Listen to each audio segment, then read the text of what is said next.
simisa mkoma wangu Vegazi wangu uyu tino Tana isindine akandipinzirako zvikanzi teti muise ko ndikati ko zvikanzi ndoda kusvika ikoko ndikati uya nyangwe iri monazi kakauya monazi kakapeka tumabegazi kari kuti kane pregazi handina kuziva katouya natetazi saka tete mune chirukazi tete mune chirukazi kundiigira kazilazi apa kakuzaza kuti kane pregazi so tete mune chirukazi tete mune chirukazi kundiigira kazilazi apa kakuzaza kuti kane pregazi aiwaka mandiitira shura nasi mandibvisa kapa ubatura asi zvangu kandakura ndoda kusimbisa mukoma wangu tura naiyo ilo kutauni zvinhu zvakadzika ende zviri tauni handifunge mandisiya pama1 mandisiya pama1 saka tete mune chirukazi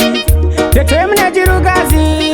kundiigira kazilazi apa kakuzaza kuti kane pregazi so tete mune chirukazi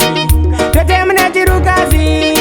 kundiigira kazilazi apa kakuzaza kuti kane pregazi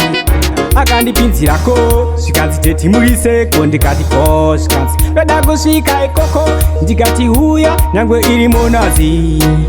kakauya monazi kakapeka tumabegazi